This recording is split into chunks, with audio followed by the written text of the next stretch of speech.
Glória.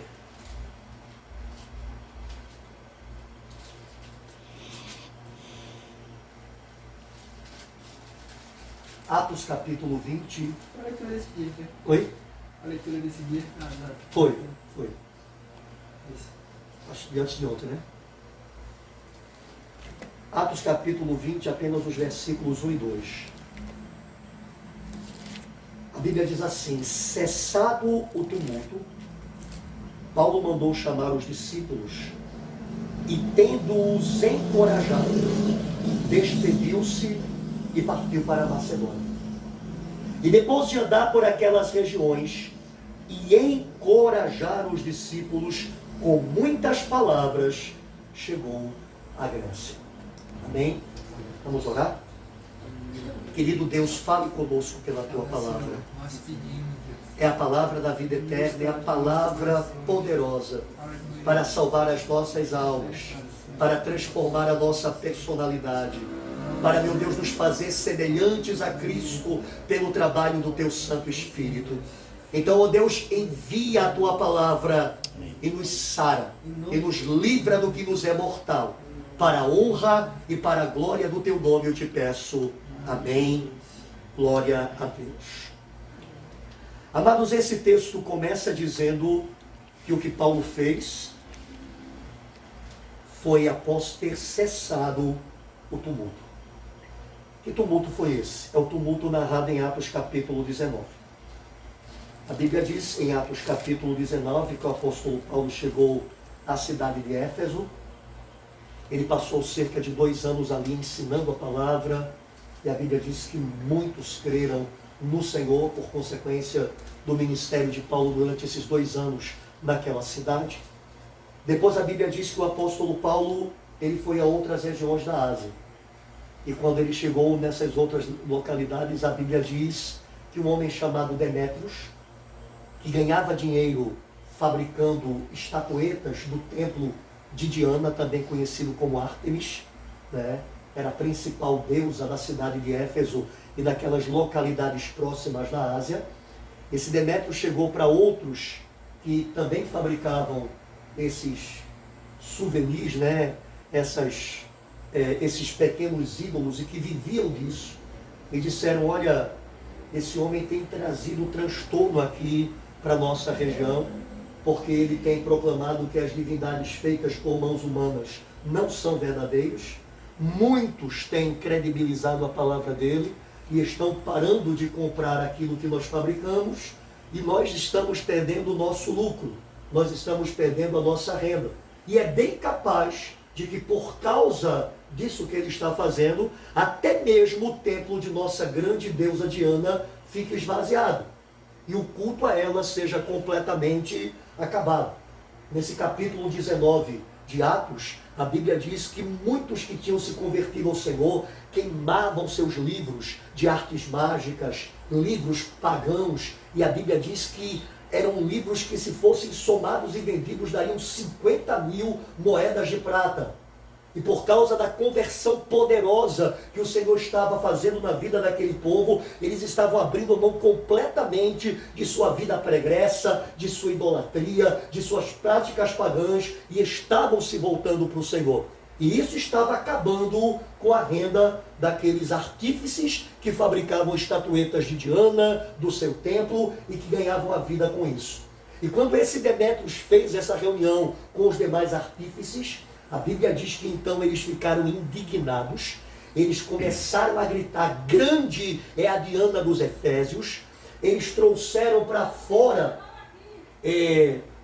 do local onde alguns cristãos estavam reunidos a 2 deles, para poder querer fazer algum mal a eles. O apóstolo Paulo quis se apresentar a eles para poder se explicar, mas os demais cristãos não deixaram Paulo fazer isso, porque o tumulto estava muito grande, e eles temeram que Paulo fosse morto se ele viesse a público, porque era por causa principalmente da pregação feita por Paulo que aquilo estava acontecendo.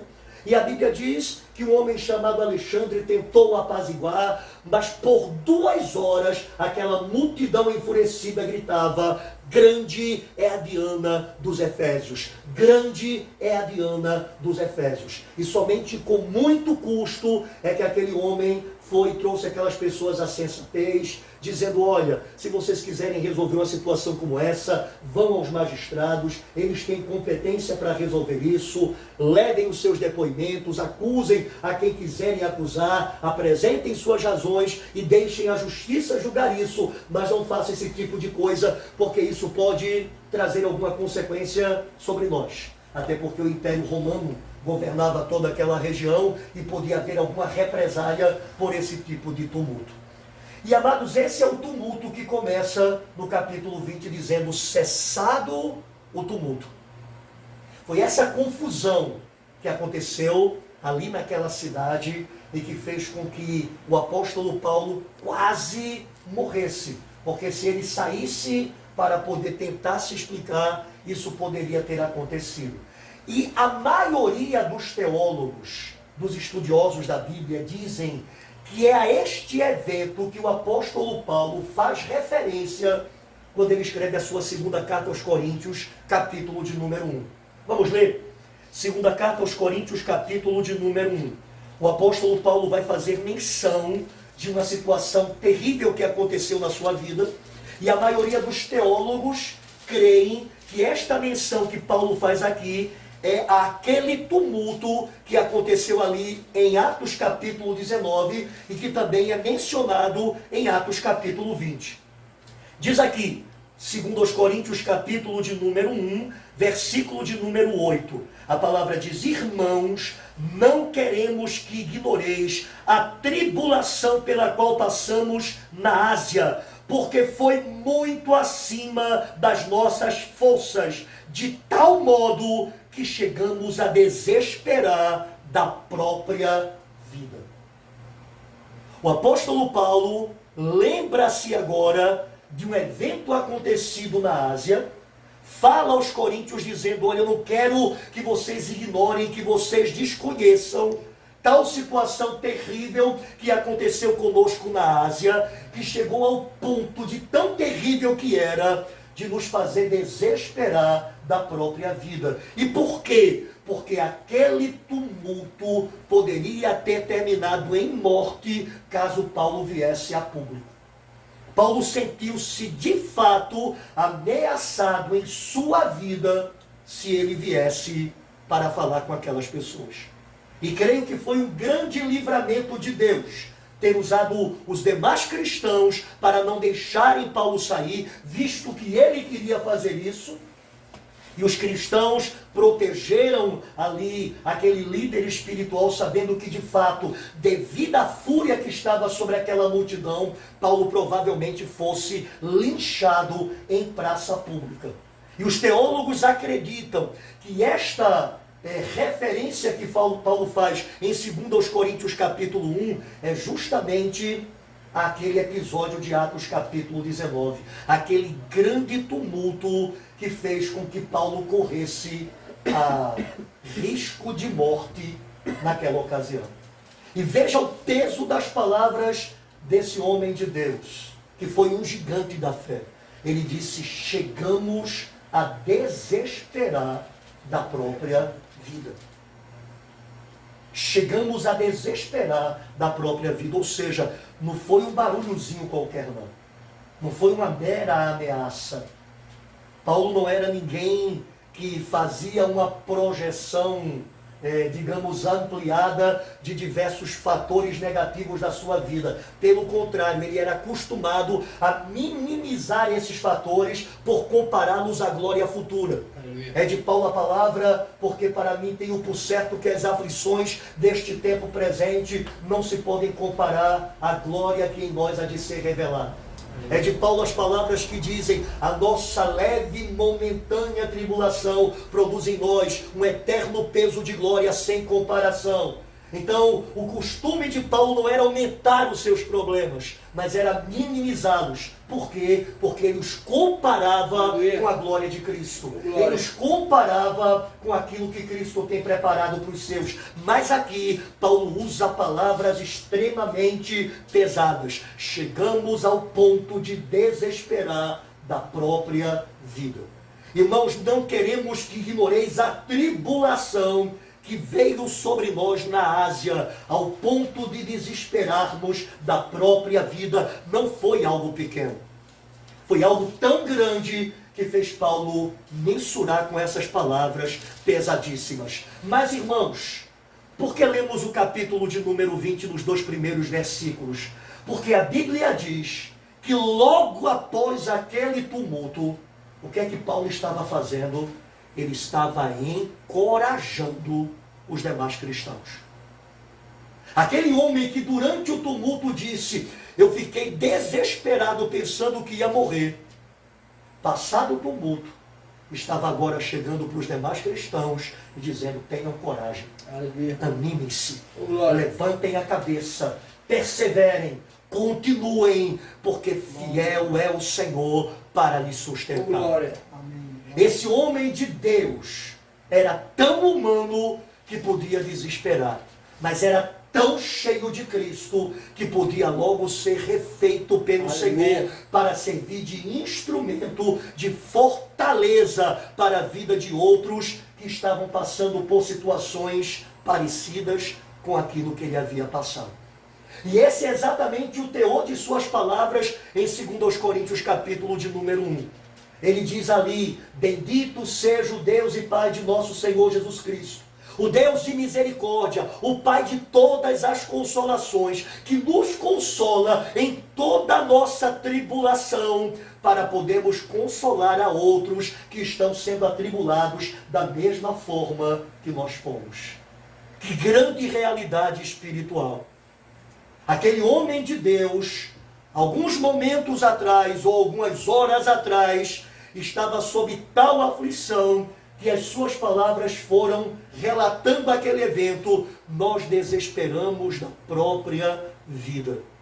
Porém, ele foi consolado, ele foi fortalecido, ele foi reerguido, ele foi ajudado de forma sobrenatural, de maneira que ele não apenas estava bem passado aquele tumulto, mas ele tinha estrutura para ir a outros e fortalecê-los e encorajá-los. E isso é maravilhoso. E o que é que aconteceu para haver essa mudança? De um homem desesperado para um homem que agora anima e fortalece os outros. O que aconteceu? Quando João Batista foi batizar a Jesus, João Batista percebeu automaticamente que aquele homem que vinha até ele era muito maior do que ele. E João Batista disse uma coisa notória, ele disse: eu é que deveria ser batizado por você, e você vem a mim.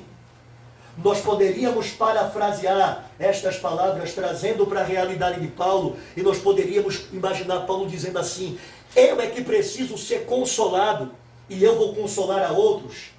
Eu é que preciso ser encorajado, porque fui eu que passei por aquela grande tribulação, e eu é que tenho que encorajar. Mas aqui é que está a grande obra do Senhor na vida de um crente. É que este tesouro escondido, que diz Paulo em 2 aos Coríntios capítulo 4, capacita o vaso de barro a fazer proezas inimagináveis a um ser humano natural. De maneira que o ser humano natural pode de fato ser levado ao desespero, mas pela ajuda do Senhor, ele é refeito, reestruturado, restaurado, curado, liberto, ao ponto de servir de bênção para a vida de outras pessoas. E é isso que a gente quer chamar a atenção nessa noite. O que é que fez Paulo mudar de um desesperado para um encorajador? De um amedrontado e temente pela sua própria vida, por alguém que agora podia dizer a outros: ânimo, coragem, sejam fortes e corajosos, tenham bom ânimo, porque o Senhor é com vocês, e o Senhor irá com vocês aonde vocês foram. O que, amados, fez diferença? Paulo diz isso em 2 Coríntios 1 também. ele diz qual foi o tumulto que aconteceu em Éfeso, ou melhor, ele o menciona e diz o que isso causou a ele, que foi uma grande aflição. Ele diz que Deus é o Deus que consola a gente na nossa tribulação, para que a gente possa consolar a outros, mas ele também diz como isso é feito. Segundo aos Coríntios, capítulo de número 1, aí eu vou ler de novo o verso 8 e depois ler o verso 9 para a gente entender a coisa. O verso 8 a gente já leu. Irmãos, não queremos que ignoreis a tribulação pela qual passamos na Ásia, porque foi muito acima das nossas forças, de tal modo que chegamos a desesperar da própria vida. Olha o 9. Na verdade, tínhamos sobre nós a sentença de morte, para que não confiássemos em nós mesmos, mas em Deus, que ressuscita os mortos. Aleluia. Irmãos amados, o apóstolo Paulo, ele é mudado de um desesperado em um encorajador. Ele é mudado de um aflito pela sua própria vida em um animador, em um consolador, porque ele disse que ele percebeu que aquela situação tinha um propósito. Era para que a confiança fosse tirada dele mesmo, porque ele disse no verso 8, foi acima de suas forças, ele não tinha o que fazer, e então Deus lhe chama a atenção de que ele deveria parar de olhar para si próprio e para as suas limitações, para confiar no Deus que é capaz de ressuscitar os mortos. Aleluia. E é interessante que no capítulo 19 de Atos dos Apóstolos, naquele mesmo capítulo aonde é mencionado que há o tumulto em que Paulo se sente com medo de perder a vida, alguns versículos atrás é dito que quando Paulo está pregando a palavra em Éfeso, isso passa da meia-noite, ele pregando a palavra de maneira demorada, um garoto que ouvia a palavra sentado numa beirada de janela, era uma sala elevada, chamada cenáculo. As casas tinham esse tipo de estrutura antigamente naquela região. Paulo estava pregando e um rapaz estava sentado na janela. A palavra se demorou, aquele jovem adormeceu, caiu da janela e morreu.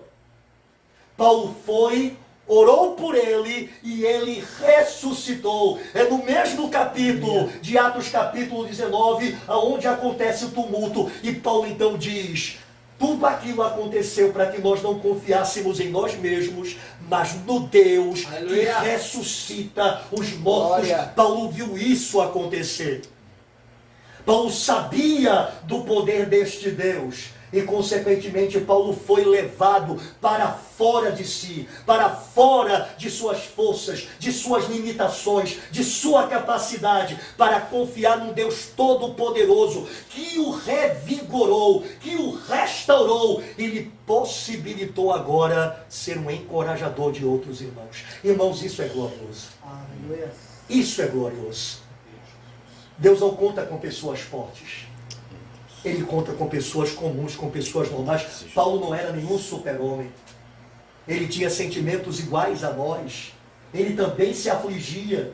Ele também podia chegar ao ponto do desespero. No entanto, Paulo descobriu o segredo. O segredo era não confiar em si próprio, não olhar para as suas próprias limitações, não olhar para a gravidade da circunstância em derredor, mas era confiar no Deus que ressuscita os mortos. E isso não apenas sustenta, não é uma provisão limitada, é uma provisão transbordante que leva o consolado a consolar a outros, que leva o encorajado a encorajar a outros. E esse é o grande poder do Evangelho.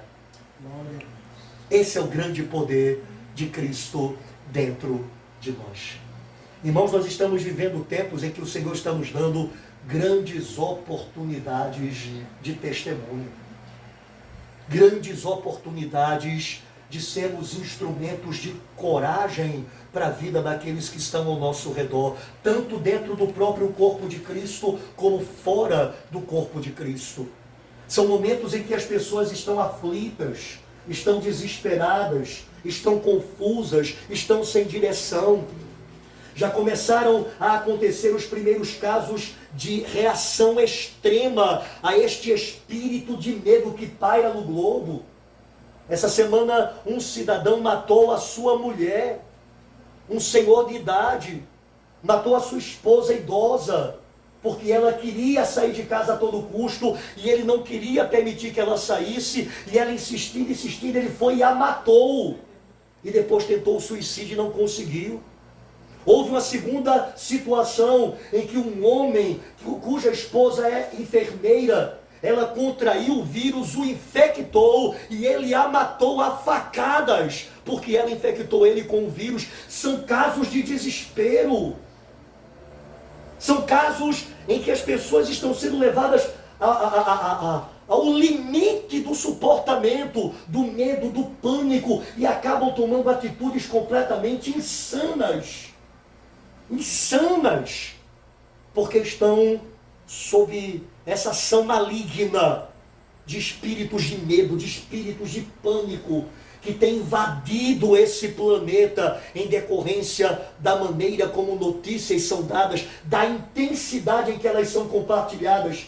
E sabe Deus, muitas delas completamente ampliadas além de sua realidade.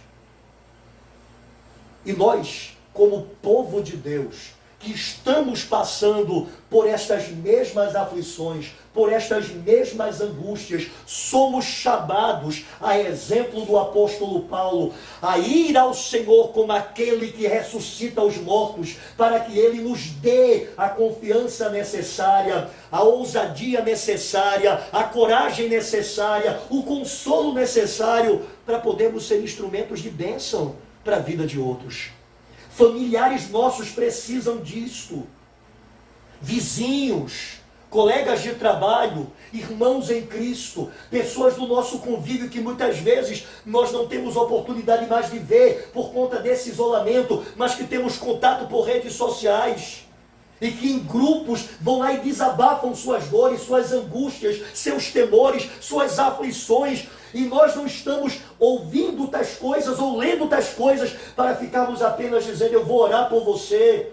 Mas nós temos recursos para lhes dizer palavras de encorajamento, palavras que lhes levantem, porque nós mesmos temos sido levantados para poder fazer isso. Paulo diz, nós somos consolados em nossas tribulações, para podermos consolar a outros que estão passando pela mesma coisa que nós.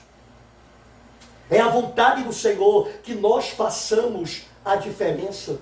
É a vontade do Senhor que a gente seja sal da terra, luz do mundo, que a gente resplandeça a luz de Cristo neste mundo tenebroso, e a gente então ajude pessoas a saírem do jugo desses espíritos terríveis de pânico, de medo, de aflição, de angústia, de desespero, e elas possam olhar para esse Deus maravilhoso que ressuscita mortos e que tem o poder de consolar os nossos corações. Irmãos, nós somos seres humanos, como Paulo era, e nós podemos nos afligir como Paulo se afligiu. Mas a questão do cristão é que o cristão tem algo além da sua humanidade. É o que Paulo diz no texto que a gente abriu essa reunião hoje, 2 Coríntios capítulo 4. Temos este tesouro que é Cristo em vasos de barro, para que a excelência do poder não seja nossa, mas de Deus.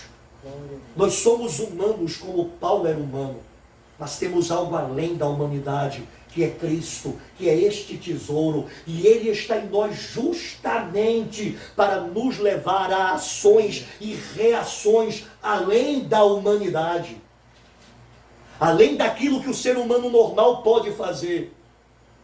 Porque se como cristãos nós só podemos agir como seres humanos, então de que nos vale Cristo em nós?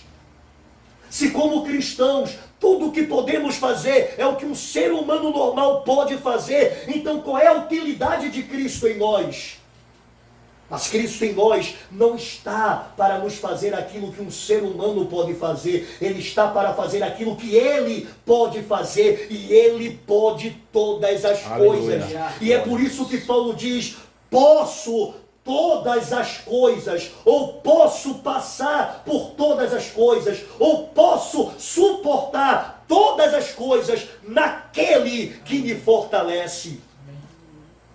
Isso é a razão de ser do cristianismo. Em todas estas coisas, diz o apóstolo Paulo, somos mais do que vencedores por meio daquele que nos amou. Percebam, o cristianismo não veio me manter em minha humanidade limitada. Ele me veio dar uma capacidade transcendental pela vida e poder de Cristo dentro de mim. E foi isso que Paulo experimentou, ao ponto de um desesperado em pouco tempo se tornar um encorajador, um consolador, um animador daqueles que talvez estivessem passando por coisas bem menores do que as dele, mas que agora recebiam da palavra do servo de Deus uma palavra de encorajamento. É a nossa vocação, é o nosso chamamento. O Senhor Jesus disse àqueles homens que andaram com ele: vós sois testemunhas destas coisas. Vocês devem levar às pessoas aquilo que vocês têm visto, ouvido e experimentado da minha parte. Não é só para vocês, é transbordante. É para alcançar outros, é para abençoar outros. A minha bênção para vocês atinge vocês em primeiro lugar, mas transborda para a vida de outras pessoas. Amém. E esta é a razão do apóstolo Paulo não apenas ser consolado, não apenas ser ajudado, mas ele poder agora chegar a outros e dizer: tenham ânimo, tenham coragem. Maior é aquele que está em nós do que aquele que está no mundo. Avante, crentes em Cristo. A palavra que se usa aqui em Atos capítulo 20, o texto que a gente leu, é duas vezes a palavra encorajar. O verso 1 diz: cessado o tumulto, Paulo mandou chamar os discípulos e, tendo-os encorajado, despediu-se e partiu para a Macedônia. Verso de número 2. E depois de andar por aquelas regiões e encorajar os discípulos com muitas palavras, chegou à Grécia. Amados, essa palavra encorajar, ela pode ser traduzida por exortar, por animar, e é a mesma palavra que é usada lá em 1 Coríntios capítulo 14, quando Paulo fala sobre a função da profecia. Paulo diz que aquele que fala em línguas, fala somente a Deus, porque em espírito fala em mistérios. Mas aquele que profetiza, fala à igreja, para edificar, exortar e consolar. A palavra exortar, ela também significa encorajar. E Paulo diz que esta é a função da palavra profética. Mas tem outra coisa que Paulo diz em 1 Coríntios 14. Paulo diz: todos podeis profetizar. Ou seja, todos podeis ter uma palavra de encorajamento, de exortação, de consolo, de edificação para a vida do seu irmão ou para a vida de outra pessoa que precise. Este é o propósito do Senhor. Paulo diz: eu queria, mas muito mais que profetizasseis. Porque quem fala em língua, fala a Deus e só edifica a si mesmo, mas quem profetiza, edifica a igreja. E essa é a nossa grande responsabilidade, de sermos edificadores de pessoas ao nosso redor. Mas a gente só pode fazer isso se a gente tem aprendido, como Paulo, a tirar os olhos de nós mesmos e a tirar os olhos das nossas circunstâncias, a fim de confiarmos em Deus que ressuscita os mortos. Quando isto acontece, acontece duas coisas. Primeiro, algo em mim, que é: eu serei consolado pelo Deus de misericórdia e Pai de toda consolação nas minhas tribulações. Não importa o que eu esteja passando, quando eu vou ao Senhor e confio nele, eu automaticamente sou consolado, sou ajudado para poder vencer aquilo pelo que estou passando. Mas acontece uma segunda coisa. A primeira ação é em mim, mas a segunda ação é através de mim. Agora é para a vida de outros. A bênção não é para ser egoisticamente usada, não é para ser apenas para o meu benefício. O Senhor me abençoa para que eu abençoe a outros. Dai e ser-vos-á dado, ele diz. Então ele primeiro me dá para que eu possa dar a outros. E esta é a grande finalidade para que o seu nome ele seja engrandecido.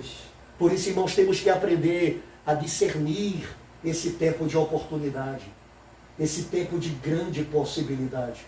Todos nós estamos o tempo todo sendo contactados por pessoas e elas muitas vezes virão a nós, trazendo as suas dores, as suas angústias, seus desesperos, suas agonias.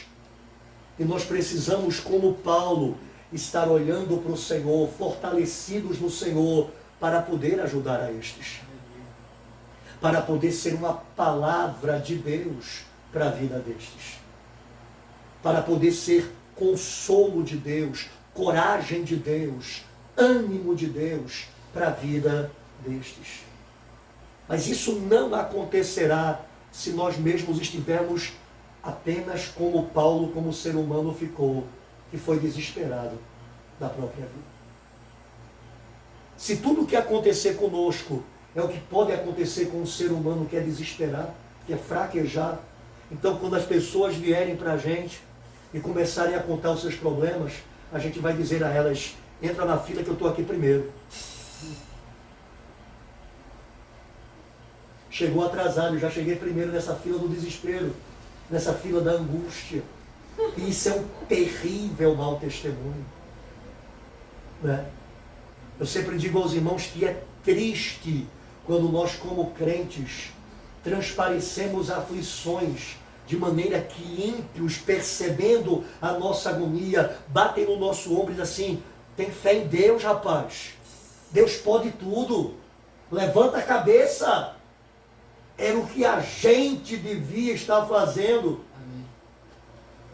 Não foi o que Paulo fez?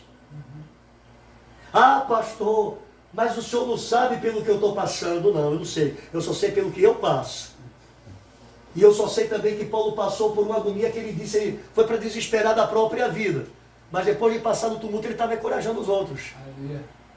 Glória a Deus. Eu só sei que o homem de dores, Cristo, ele estava agonizando no Getsemane, e assim que ele sai da presença de Deus em oração, ele chega diante daqueles que vieram lhe prender e dizem assim, quem que vocês vieram buscar? E eles disseram, é Jesus de Nazaré. E ele disse, sou eu. E aqueles homens caíram. Tamanha autoridade do Senhor, depois de ter dito, a minha alma está angustiada até a morte. Mas ele foi ao seu Deus, ele buscou com clamor e lágrimas a presença daquele que podia lhe livrar da morte. E quando ele se levanta do lugar de oração, não é um homem fragilizado pela angústia, mas é um homem de autoridade, governando a situação. Glória a Deus. A Bíblia diz, irmãos, que aqueles que receberam da abundância da graça e do dom da justiça reinarão em vida por um só que é Jesus Cristo. E reinar em vida, irmãos, é a gente receber poder para vencer as nossas próprias situações. Aleluia. Não no sentido de nos livrar delas acabarem, não acabarão muitas vezes, não cessarão, mas teremos uma paz interior e um poder interior que nos capacitarão a enfrentar qualquer coisa. E consequentemente, mesmo aflitos ainda, mesmo afligidos ainda, nós poderemos ser instrumentos de bênção para a vida de outros. Nós poderemos ser instrumentos de bênção para a vida de outros. Porque é isso o que o Senhor quer fazer com cada um de nós. E precisamos dar lugar a Ele para fazer isso.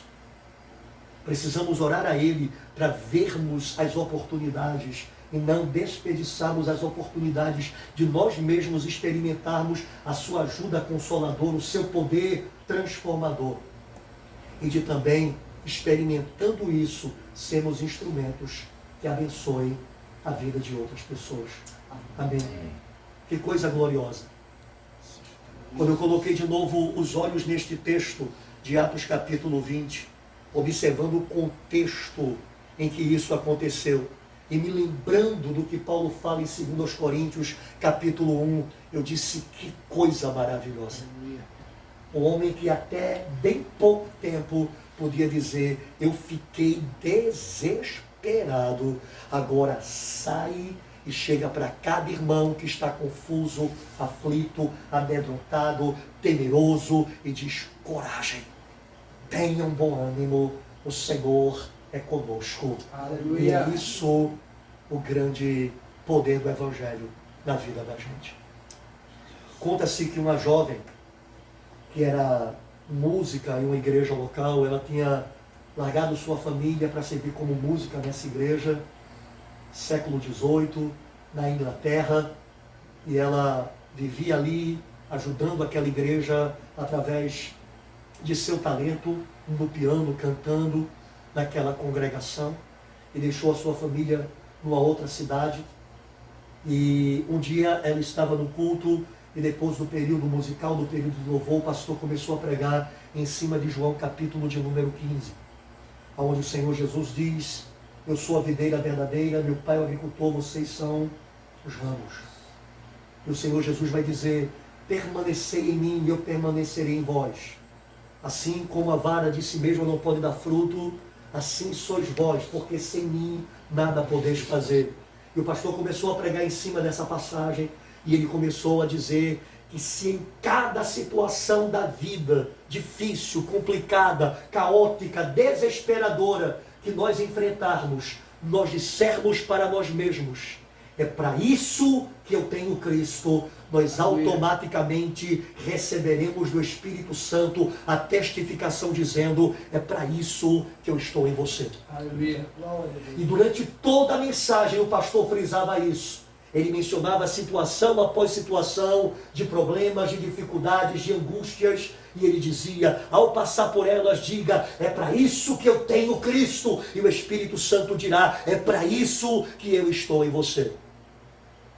E aí, terminado aquele culto, quando as pessoas já estavam se despedindo para ir para casa, alguém chegou trazendo um telegrama. Naquela época não tinha, os serviços de correios como hoje em dia, era na base do telégrafo, onde alguém mandava uma mensagem a longa distância que chegava com um determinado tempo, e aquele bilhete era levado para a pessoa destinatária, e aí alguém vem correndo até aquela igreja, chama aquela moça pianista e diz que a mãe dela estava horrivelmente doente, à beira da morte, e que gostaria muito de vê-la antes dela partir dessa vida. E aquela jovem conversa com o pastor, e o pastor a abençoa, e ela então pega o próximo trem para voltar para sua casa, e durante toda a viagem, aquela moça ia sentindo aquele aperto no coração próprio de quem está perto a perder alguém tão querido como a mãe. Muitas vezes se acusando por não estar próxima dela nesses momentos, mas ela lembrava da palavra pregada, e a cada pensamento ela dizia, é para isso que eu tenho Cristo. E era como se ela ouvisse o Espírito dizendo, é para isso que eu estou em você. E toda aquela viagem foi vivida dessa maneira, até que ela chegou na casa dela, e quando ela chegou, a sua mãe já havia falecido. E a sua irmã chegou para ela e disse, olha, mamãe morreu há pouco tempo, ela queria tanto lhe ver. E então o coração dela quis se apertar novamente, mas ela então disse, para isto que eu tenho Cristo. E ela podia ouvir o Senhor dizer, é para isto que eu estou em você. Ela organizou todo o velório, todo o sepultamento de sua mãe, mesmo sob terríveis aflições que queriam invadir sua mente e o seu coração, sob terríveis acusações que queriam se instalar na cabeça e no coração dela, porque ela não estava presente, porque ela não foi mais atenciosa com sua mãe, não gastou mais tempo com ela, mas em cada uma destas investidas, ela simplesmente respondia, é para isto que eu tenho Cristo, e ela podia ouvir o testemunho do Senhor dizendo, é para isto que eu estou em você. E ela pôde passar por aquela situação, não apenas tendo paz, mas podendo ser uma rocha de sustento de suas irmãs, irmãos, de familiares que que naquele momento mostravam desespero, e ela podia chegar e encorajar, e ela podia chegar e ajudar. Por quê? Porque ela confiou no Deus que ressuscita os mortos. Aleluia. Foi consolada por Ele em sua tribulação e pôde consolar a outros que eram tribulados na mesma angústia com que ela tinha sido atribulada. Irmãos, é a vontade do Senhor para a nossa vida. É o que o Senhor quer realizar em cada um de nós. Mas se lembre, o segredo é não confiar em si próprio e nem naquilo que está ao nosso redor e nem em ninguém mais, mas depositar confiança tão somente naquele que tem o poder Aleluia. de ressuscitar os mortos. E como a gente faz isso, irmãos? É através de depositarmos a nossa confiança em sua palavra, nas suas promessas, nos seus decretos, naquilo que ele se comprometeu a fazer, porque não pode negar-se a si mesmo. Que o Senhor nos ajude e que a gente possa avançar nessa experiência de vida com o nosso bendito Salvador, de maneira que nós mesmos sejamos abençoados, mas que sejamos não apenas abençoados, mas bênçãos na vida de Deus para outras pessoas. Glória a Amém? Deus. Vamos orar? Oh Deus amado e bendito, nos ajude a receber essa palavra, Sim, Senhor. Deus. Ela é a palavra da vida eterna. Ela é a palavra toda poderosa. Nos ajude a recebê-la com mansidão, de modo que ela salve a nossa alma de todo engano, oh Deus, de todo conceito religioso que não se enquadra nela. E nós tão somente confiemos em Ti, esperemos em Ti, vivamos segundo a Tua vontade para a Tua glória. Nos ajude, como Paulo, a tirar os olhos de nós mesmos em nossas aflições, para tão somente confiarmos em Ti. Nos ajude, ó Deus, para que recebamos o Teu consolo e possamos então ser instrumentos de consolo de Tua parte àqueles que estão sofrendo como nós também sofríamos. Faz isso e assim glorifica o Teu nome, em nome de Jesus. Amém. Glória ao Senhor.